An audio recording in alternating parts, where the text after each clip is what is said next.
മാനത്തക്കൊട്ടായം സീരിയലിൻ്റെ ലേറ്റസ്റ്റ് എപ്പിസോഡിൻ്റെ റിവ്യൂയിലേക്ക് എല്ലാവർക്കും സ്വാഗതം.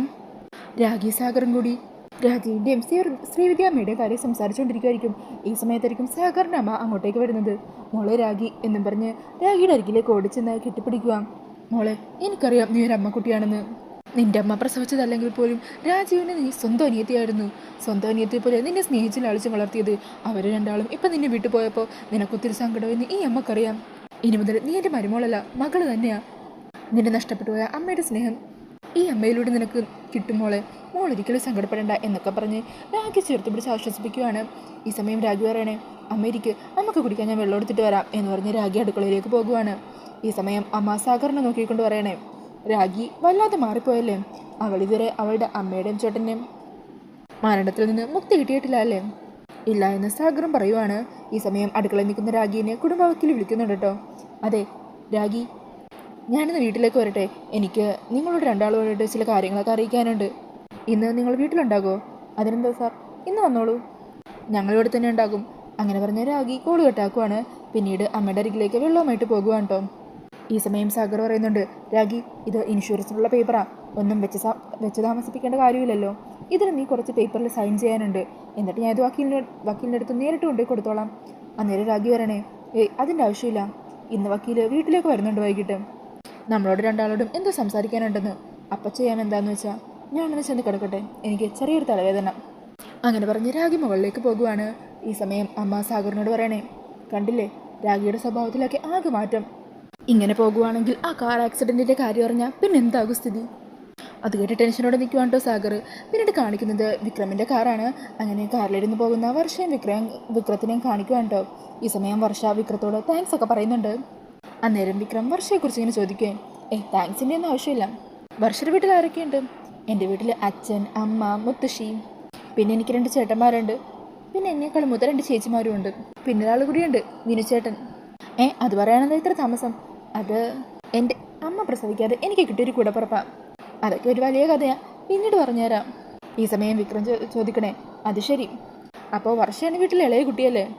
ഈ മയക്കുമരുന്ന് സംഘത്തെയൊക്കെ പിടികൂടി കൊടുക്കാൻ വർഷക്കുള്ള ധൈര്യം അപ്പോൾ അതുകൊണ്ടാണല്ലേ? എന്ത് ചെയ്താലും സപ്പോർട്ടിന് ഇവരെല്ലാവരും ഉണ്ടാകുമല്ലോ. അന്നേരം വർഷ പറയണേ, ഇത് സമൂഹത്തിന് വേണ്ടി കുറിച്ച് നല്ലൊരു കാര്യമല്ലേ? പിന്നെ എല്ലാത്തിനും അച്ഛനും അമ്മയ്ക്ക് എന്നെ സപ്പോർട്ടാണ്. മാത്രമല്ല ശ്യാമും എന്തിനും ഇതിന് കൂടെ ഉണ്ടാവും. അന്നേരം വിക്രം ചോദിക്കണേ, ഈ ശ്യാമുമായിട്ട് വർഷക്ക് ഫ്രണ്ട്ഷിപ്പിൽ കവിഞ്ഞ് എന്തെങ്കിലും ഉണ്ടോ? അന്നേരം വർഷ പറയണേ, അങ്ങനെയൊന്നുമില്ല. ശ്യാം എൻ്റെ ഏറ്റവും നല്ലൊരു ഫ്രണ്ടാണ്. അവന് എല്ലാവരോടും നല്ല വൈഭവമുള്ളത്. ആർക്ക് എന്ത് സഹായം വേണമെങ്കിലും അവൻ ഓടി വരും. അതുകൊണ്ട് എനിക്ക് അവന് ഒത്തിരി ഇഷ്ടമാണ്. ഞങ്ങൾ തമ്മിൽ നല്ല കമ്പനിയാണ്. പിന്നീട് വണ്ടി അങ്ങനെ പോയിക്കൊണ്ടിരിക്കുമ്പോൾ വർഷ പറയണേ, സാർ ഇവിടെ നിർത്തിയാൽ മതി, ഞാനിവിടെ ഇറങ്ങിക്കോളാം. അല്ല, ഇവിടെ വേണോ വർഷേൻ്റെ വീട്? എൻ്റെ വീട്ടിലേക്ക് ഇനി കുറച്ചുകൂടി പോകണം. അങ്ങോട്ടേക്കുള്ള വഴിയൊക്കെ മോശമോ, അതുകൊണ്ടാണ് ഞാൻ ഇവിടെ നിർത്തിയാൽ മതി എന്ന് പറഞ്ഞത്. ഈ സമയം വിക്രം പറയണേ, അല്ല ധീരതക്കുള്ള അവാർഡ് കിട്ടിയത് എനിക്ക് വീട് കാണിച്ചു തരാൻ എന്താ പേടിയാണോ? അതുകൊണ്ടൊന്നും അല്ല സാർ. സാറിൻ്റെ വില കൂടിയ വണ്ടിയെ ബുദ്ധിമുട്ടിപ്പിക്കേണ്ടെന്ന് വിചാരിച്ചാ. അങ്ങനെ വർഷ ബാഗൊക്കെ എടുത്ത് അവിടെ നിന്ന് നടന്നു പോകുവാണ്. ഈ സമയം വിക്രം ഒരു കള്ളച്ചെടി വരെ വർഷനെ ഇങ്ങനെ നോക്കുന്നുണ്ട് കേട്ടോ. പിന്നീട് കാണിക്കുന്നത് വർഷയുടെ വീടാണ്. അവിടെ അമ്മയും മിനുവും പുറത്ത് തന്നെ വർഷ വരുന്നതും കാത്ത് വെയിറ്റ് ചെയ്ത് നിൽക്കുവാണ്. ഈ സമയത്ത് വർഷ അങ്ങോട്ടേക്ക് ഓടിയെത്തുവാണ് കേട്ടോ. വർഷത്തുന്നതും അപ്പം തന്നെ ബാഗിൽ നിന്നും ആ മൊമെൻ്റൊക്കെ എടുത്ത് അത് കാണിച്ചു കൊടുക്കുക. അമ്മേ, ഇത് കണ്ടോ? ഈ സമയം മിനു അത് വാങ്ങിയിട്ട് ചോദിക്കണേ, ഇത് വർഷയ്ക്ക് കിട്ടിയതാണോ എന്നൊക്കെ ചോദിക്കുക. അന്നേരം വർഷ സന്തോഷത്തോട് പറയണേ, അതെ, ഇതെനിക്ക് കിട്ടിയതാ. ഈ സമയം ആ മൊമെൻ്റോയും കെട്ടിപ്പിടിച്ച് അതിൽ ഉമ്മയൊക്കെ വെച്ച് അകത്തേക്ക് കൊണ്ടുപോകുവാണ് കേട്ടോ. ഈ സമയം അമ്മ വർഷയോട് ചോദിക്കണേ, അല്ല നീ എങ്ങനെയാണ് വന്നത്? നടന്നാണോ? അല്ലമ്മേ, ഞാൻ ഓട്ടോയ്ക്ക് വന്നത്. ഇവിടെ അടുത്തെത്തിയപ്പോൾ ഓട്ടോ കംപ്ലൈൻ്റായി, പിന്നെ ഞാനിങ്ങ് നടന്നു പോന്നു. എന്നാൽ ശരി, നീ വാ. ഈ സമയം വന്ദനയും തീമോളും ഒക്കെ വരുവാണ്. വന്ദന വർഷയെ കാണുമ്പോൾ കെട്ടിപ്പിടിച്ച് അനുമോദിക്കുന്നൊക്കെ ഉണ്ട് കേട്ടോ. അമ്മേ, കെട്ടിപ്പിടിച്ച് ഉമ്മ കൊടുക്കാതെ ഈ സമ്മാനം കൂടി കൊടുക്ക് വർഷയച്ചിക്ക്. അതെൻ്റെ തീക്കുട്ടി തന്നെ കൊടുത്താൽ മതി എന്ന് വന്ദന പറയുവാണ്. അങ്ങനെ തീമോള് തന്നെ ആ സമ്മാനം വർഷക്ക് കൊടുക്കുവാണ് കേട്ടോ. അന്നേരം വർഷ തീമോളുടെ നെറ്റിയിലൊരു ഉമ്മയൊക്കെ കൊടുക്കുന്നുണ്ട്. ഈ സമയം മാധവനും മുത്തശ്ശിയും പ്രകാശനും ഹരിതയും മനോജും എല്ലാവരും അവിടേക്ക് എത്തുവാണ്. അങ്ങനെ മാധവൻ നായരും വർഷയ്ക്ക് വേണ്ടി വാങ്ങിയ ആ ഒരു ഗിഫ്റ്റൊക്കെ കൊടുത്ത് വർഷയെ അനുമോദിക്കുവാണ്. ഈ സമയം പ്രകാശം പറയണേ, ഈ മൊമെൻ്റോൻ്റെ കൂടെ ഒരു 10,000 രൂപ ക്യാഷ് പ്രൈസും കൂടി അവർക്ക് തരായിരുന്നു. അതേക്കുന്ന സുചിത്ര പറയണേ, എന്താണെങ്കിലും എല്ലാവരുടെയും മുമ്പിൽ വെച്ചല്ലേ അവർക്ക് ഈ മൊമെൻ്റൊക്കെ കിട്ടിയത്. പൈസയേക്കാളും വലുത് അങ്ങനെയുള്ള കാര്യങ്ങളാണ്. ഈ സമയം മനോജ് പറയണേ, ഹരിതക്കും പഠിച്ചുകൊണ്ടിരിക്കുന്ന സമയത്തൊക്കെ ഇതുപോലെ കുറേ അവാർഡുകൾ കിട്ടിയിട്ടുണ്ട്.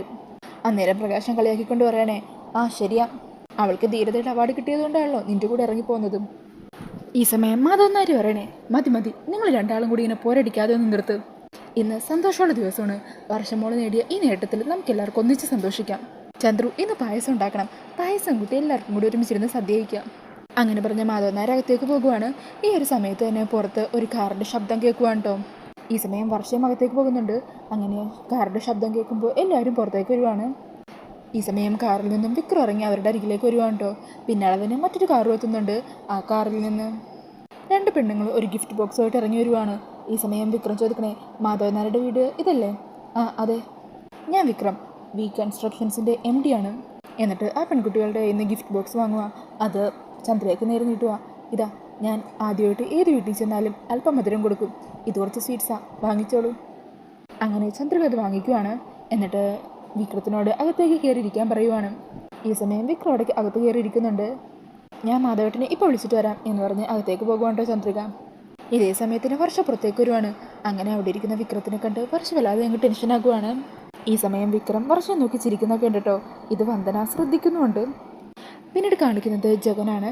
ജഗൻ ടെറസിൻ്റെ അവിടെ നിന്ന് വന്ദനയെക്കുറിച്ച് ഇങ്ങനെ ഓർക്കുവാണ്. വന്ദനയെ ആദ്യമായി കണ്ടുമുട്ടിയതും പിന്നീട് ബസ്സിൽ വെച്ച് കണ്ട സംഭവമൊക്കെ ഓർത്ത് പുഞ്ചിരിച്ചുകൊണ്ട് നിൽക്കുവാണ്. അതിനുശേഷം വീണ്ടും വന്ദനയുടെ വീടാണ്ടോ കാണിക്കുന്നത്. അവിടെ മാധവൻ നായർ പുറത്തേക്ക് വിക്രത്തിനെ കാണാനായിട്ട് വരുവാണ്. അങ്ങനെ മാധവനെ കാണുന്നതും വിക്രം സ്വയം പരിചയപ്പെടുത്തുവാണ്. ഞാൻ വിക്രം, ചെറുതിലെ തന്നെ കഠിനാധ്വാനം ചെയ്ത് സ്വന്തമായിട്ടൊരു കമ്പനി തുടങ്ങി, വി ഇൻ്റർനാഷണൽസ്. അതിനിപ്പോൾ പലയിടത്തും പല ബ്രാഞ്ചുകളുണ്ട്. ജീവിക്കാൻ ആവശ്യത്തിന് സമ്പത്തുമുണ്ട്. ചെറുതിലെ തന്നെ എൻ്റെ അച്ഛനും അമ്മയും എന്നെ വിട്ടുപോയി. ബന്ധുക്കളെന്ന് പറയാൻ ആരുമില്ല. ആവശ്യത്തിന് സമ്പത്തും പണമൊക്കെ ഉണ്ടെങ്കിലും സ്നേഹിക്കാൻ ആരുമില്ലാതെ ഒരച്ഛൻ്റെ അമ്മയുടെ കരുതലോ ഒന്നുമില്ലാതെ ജീവിക്കുക എന്ന് പറയുന്നത് വല്ലാത്തൊരു ഏർപ്പാട് തന്നെയാണല്ലോ. ജീവിതത്തിൽ ഒറ്റക്കായി പോയെന്നൊരു തോന്നൽ. നിങ്ങളുടെ വീട് കാണുമ്പോൾ എനിക്ക് ഒത്തിരി സന്തോഷം തോന്നുന്നത്. എന്തൊരു വലിയ വീടാ, എത്ര പേരായി വീട്ടിലുള്ളത്. സത്യം പറഞ്ഞാൽ ഞാനിവിടെ വന്നത് നിങ്ങളോടൊരു കാര്യം ചോദിക്കാനാണ്. എനിക്ക് ഈ വീട്ടിലെ വർഷയെ ഇഷ്ടമാണ്. നിങ്ങൾക്കെല്ലാവർക്കും സമ്മതമാണെങ്കിൽ വർഷ എനിക്ക് കല്യാണം കഴിപ്പിച്ച് തരുമോ? അങ്ങനെ ഈ ചോദ്യം കേൾക്കുമ്പോൾ മാധവൻ നായരും ചന്ദ്രികയും വർഷയൊക്കെ ആകെ അമ്പരന്ന് നിൽക്കുവാണ്. വന്ദനക്ക് ഒത്തിരി സന്തോഷം വന്നിട്ടോ. പ്രകാശനും മനോജും ഒക്കെ കണ്ണു തള്ളി ഇങ്ങനെ നിൽക്കുവാണ്. അങ്ങനെ ഈ ഒരു സീൻ കാണിച്ചുകൊണ്ട് ഇന്നത്തെ എപ്പിസോഡ് വരുവാണ്. അപ്പോൾ ഈ ഒരു റിവ്യൂ ഇഷ്ടമായാൽ മറക്കാതെ വീഡിയോ ഒന്ന് ലൈക്ക് ചെയ്യണേ.